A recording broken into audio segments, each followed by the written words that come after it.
السلام علیکم خواتین و حضرات، میں ہوں رانا عدنان شبیر خان اور آپ دیکھ رہے ہیں نوائے فکر۔ آج بھی I-5 انٹرسٹیٹ ہائی وے 5 بند رہی تقریباً 4 گھنٹے۔ سنو فال ہو رہی تھی بہت زیادہ، ہمیں انتظار کرنا پڑا ایک کیلیفورنیا کے شہر اینڈرسن میں، اور اس کے بعد انہوں نے ہمیں اجازت دی کہ ہم آگے جا سکتے ہیں جب انہوں نے روڈ کو کلیئر کر دیا برف سے، اور چین چڑھانی پڑتی ہیں ادروائز اور ٹائروں کے اوپر، اور پھر اس سے ٹائر پھٹتے ہیں اور ایکسیڈنٹ ہوتے ہیں، ٹرک سلپ ہوتے ہیں۔ تو ان حادثات سے بچانے کے لیے وہ I-5 کو بند کر دیتے ہیں اس وقت تک جب تک کہ وہ اس کو کلیئر نہیں کر لیتے۔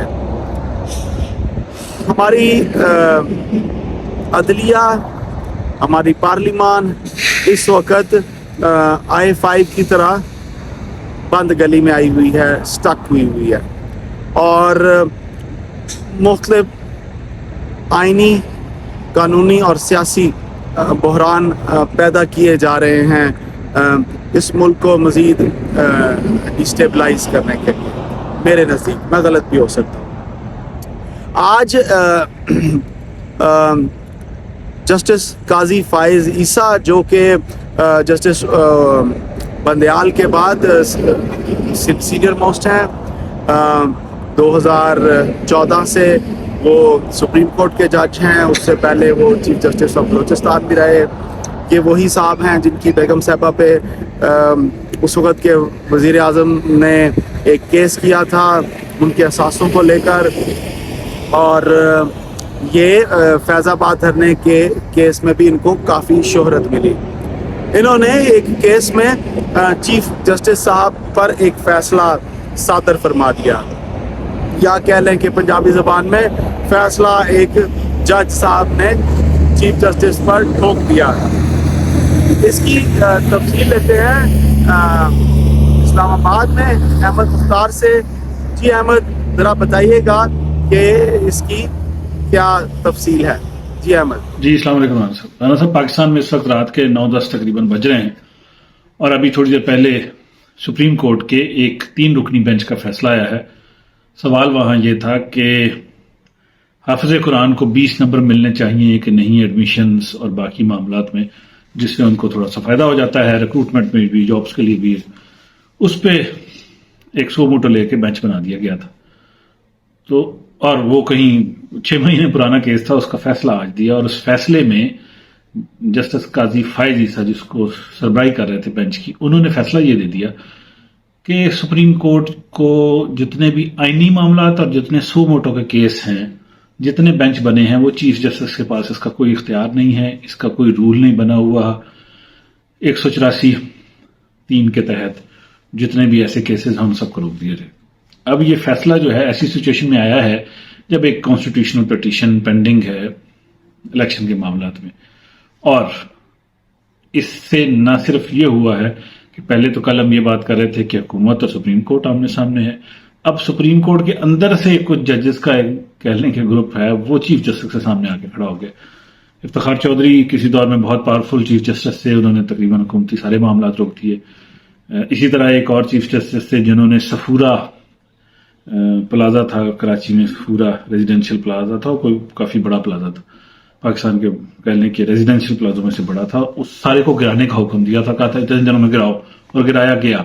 اور لوگ جو تھے جنہوں نے وہ جہاں اس میں لوگ رہ رہے تھے، اور لوگوں نے بڑی منت اللہ کی کہ ہمارا کیا قصور ہے، ہم نے تو کوئی بائی لاز یا کچھ وہ خلاف ورزی نہیں کی، کچھ خلاف ورزیاں تھیں اس میں، لیکن عدالت کا آرڈر تھا، وہ پلازا گرایا گیا۔ تو وہ اس پہ بھی بہت زیادہ لوگوں کا یہ تھا کہ سپریم کورٹ جو چاہے آرڈر دے دے، جو مرضی کر لے، کوئی پوچھنے والا نہیں۔ تو بہرحال ان چیزوں کو پریٹیکسٹ کو یوز کرتے ہوئے سپریم کورٹ کے اندر سے بھی کافی ایشوز چل رہے تھے، اس پہ آج یہ فیصلہ آ گیا۔ تو کچھ لوگ یہ کہہ رہے تھے کہ سپریم کورٹ کے اندر سے بغاوت ہوگی، کچھ کہہ رہے تھے کہ یہ ایسی چیزیں ہیں۔ اب دیکھتے ہیں کہ یہ قانونی جنگ جو ہے کس طرح سے سیٹل ہوتی ہے۔ تو بہرحال یہ بہت اہم معاملہ ہے، کوئی چھوٹی بات نہیں ہے، لیکن جسٹس قاضی فائز عیسیٰ جو نارملی چیزوں کو دوسرے رخ پہ دیکھتے ہیں یا کہہ لیں کہ اس طریقے سے نہیں دیکھتے. تو بہرحال یہ ایک اہم ڈیولپمنٹ ہے اور ایک اہم فیصلہ ہے، لیکن سپریم کورٹ کے اندر کا معاملہ ہے. جی احمد ادھر سردی بہت زیادہ ہے، ہوا بہت زیادہ چل رہی ہے اور میرے پاس لاگ بک میں ٹائم بھی بہت کم ہے. تو مجھے سر جلدی سے یہ بھی بتائیے گا کہ پی ٹی آئی کی اس پٹیشن پر آج ہیئرنگ ہوئی، اس ہیئرنگ میں کیا سوال و جواب ہوئے اور اس میں کیا پروگریس ہوئی، کیا دلائل پیش کیے گئے، ہمارے ساتھ شیئر کیجئے. جی احمد. جی رانا صاحب آج اگین اہم کیس جو چل رہا ہے سپریم کورٹ میں الیکشن کے حوالے سے، کے پی اور پنجاب کے دونوں کے الیکشن کے حوالے سے، پنجاب خاص طور پہ مرکز توجہ ہے. آج الیکشن کمیشن کے وکیل کی طرف سے ان کے دلائل دیے گئے اور ان کی طرف سے رسپانس کیا گیا اور کافی سوالات بھی سپریم کورٹ کی جانب سے، ان کے ججوں کی جانب سے بھی ہوئے. اور درمیان میں جسٹس مندوخیل جو کسی حد تک بینچ سے مطابقت نہیں رکھتے، انہوں نے بھی وہ نقطہ اٹھا دیا کہ جی پہلے جو سو موٹو والا کیس ہے 1 مارچ والا، اس کا فیصلہ کیا جائے. اب اس میں 4-3 کا فیصلہ جس کو حکومت نے بھی اٹھایا ہوا ہے کہ جناب اس میں 4-3 کا فیصلہ ہے، اس میں ہوا یہ کہ 9 رکنی بینچ بنا. 9 رکنی بینچ نے یہ کہہ دیا کہ یہ اس بینچ کو دوبارہ بنایا جائے. ہم نہیں یہ سنتے، 4 ججز علیحدہ ہو گئے. جب یہ کہہ دیا تو ان کے کہنے کے مطابق چیف جسٹس نے 5 رکنی بینچ بنا دیا. 5 رکنی بینچ نے 3-2 کا فیصلہ دے دیا. اب سب لوگ اس پہ کلیئر ہیں کہ یہ 5 میں سے 3-2 کا فیصلہ ہے، جس نے کہا تھا کہ آپ 30 اپریل تک الیکشن کروائیں. الیکشن کمیشن کو آرڈر دیا تھا. اب وہ درمیان میں سے معاملہ اٹھایا جا رہا ہے. حکومت تھوڑا سا اس کو لمبا آگے کھینچنا چاہتی ہے، تو حکومت کے حامی ہے جو بھی طریقہ کار ہے، یا کہہ لیں کہ اینٹی پی ٹی آئی جو اس وقت الیکشن نہیں چاہتے، یا ای سی پی کے حامی جو بھی آپ کہہ لیں، انہوں نے نقطہ اٹھا دیا کہ 4-3 کا فیصلہ تھا. جبکہ 4-3 کا اس لیے نہیں بنتا کہ 2 جج جو اس سے علیحدہ ہو گئے تھے، انہوں نے کہہ دیا تھا کہ آپ اب بینچ بنا لیں. جب وہ نیا بینچ بن گیا تو نئے بینچ نے ڈیسیژن دینا تھا. اب وہ کہتے ہیں کہ 2 پچھلے ججز کو ملائیں، 2 ان کو ملائیں، تو پھر یہ 4-3 کا بنتا ہے. جتنی میں نے انڈیپینڈنٹ آیا، جتنے پروگرام سنے ٹی وی پہ بھی، باقی بھی جتنے تجزیہ کار تھے، وہ سارے کے سارے یہ کہہ رہے تھے کہ 3-2 کا فیصلہ ہے. 4 کی کوئی سینس نہیں بنتی، نہ کوئی بات ہے، کیونکہ انہی 4 ججز نے 4 ججز نے کہا تھا کہ بینچ آپ دوبارہ بنائیں، تو انہی میں سے 2 اس بینچ میں بھی آ گئے تھے، 2 چھوڑ گئے تھے. بہرحال یہ کوئی بات نہیں ہے. اور انہوں نے پہلے والوں نے سب نے سائن کیا تھا 9 ججز نے کہ دوبارہ بنایا جائے. تو بہرحال یہ والا جو پوائنٹ ہے یہ کافی اہم اور کافی آج ڈسکس بھی ہوتا رہا. پروسیڈنگ کے درمیان بھی ڈسکس ہوا جب مندوخیل صاحب نے بھی یہ معاملہ اٹھایا، لیکن اس کو پھر چھوڑ کے سپریم کورٹ اپنے ہی ڈسکشن میں لگی رہی الیکشن کمیشن کے حوالے سے. جی ران صاحب. احمد اسی کیس کو مزید ڈسکس کرتے ہیں. الیکشن کمیشن کی جانب سے بھی کچھ دلائل دیے گئے اور کورٹ میں ججز نے ان سے مزید کاؤنٹر آرگومنٹ کیا اور ان سے بڑے معنی خیز اور بڑے مشکل سوالات کیے. ہمیں ذرا وہ تفصیل تو بتائیے. جی احمد. جی رانا صاحب، آج سپریم کورٹ میں جو کیس چلا الیکشنز کے حوالے سے، جس پہ ہم بات بھی کر رہے ہیں، اور آپ نے بالکل ٹھیک سوال پوچھا کہ ایکچولی الیکشن کمیشن کی طرف سے کیا آرگومنٹ آیا، کس بیس پہ انہوں نے یہ الیکشن ملتوی کیے. انہوں نے جو کلاز اور جو وجہ سپریم کورٹ کو بتائی، اس میں ان کے وکیل نے یہ کہا کہ الیکشن کمیشن کے پاس اتھارٹی ہے کہ وہ فری اینڈ فیئر الیکشن کروانے کی ذمہ دار ہے. اگر وہ فری اینڈ فیئر الیکشن نہیں کروا سکتی تو پھر وہ اس میں چینج کر سکتی ہے. تو اس پوائنٹ کو استعمال کرتے ہوئے ان کے وکیل نے یہ مدعا پیش کیا کہ چونکہ الیکشن کمیشن نے یہ سمجھا کہ وہ فری اینڈ فیئر الیکشن نہیں کروا سکتی، تو اس لیے انہوں نے ڈیٹ دے دی. اس پہ پھر ججز نے اپنے سوال اٹھانے شروع کر دیے. انہوں نے کہا کہ اگر الیکشن کمیشن یہ سمجھ رہی تھی کہ وہ ابھی یہ نہیں کروا سکتی، تو وہ پھر ایک تو 5 مہینے کی ڈیٹ اٹھا کے انہوں نے آگے کیسے دے دی؟ ان کو کس نے یہ اختیار دیا اور کس نے یہ سینس دی کہ 5 مہینے بعد چیزیں ٹھیک ہو جائیں گی؟ ایک دوسرا پوائنٹ یہ اٹھایا کہ پریزیڈنٹ نے جب آپ کو کہا تھا ابھی کچھ دن پہلے کہ آپ ڈیٹ دیں، اور انہوں نے اس وقت اپریل کی بات کر دی کہ اپریل کی کوئی ڈیٹ دے دیں سپریم کورٹ کے فیصلے کے حوالے سے، وہ ان سے ڈیٹ لے کے پھر ڈیٹ چینج کرنے کا کیا مطلب تھا؟ اس وقت یہ بات نہیں کی جا سکتی تھی کہ آپ فری اینڈ فیئر الیکشن نہیں کروا سکتے. پھر سیکیورٹی کی بات ہوئی تو انہوں نے کہا جی ہمیں اتنے سیکیورٹی اور اخراجات نہیں مل رہے تھے جس کی وجہ سے فری اینڈ فیئر الیکشن کروانا ممکن نہیں تھے.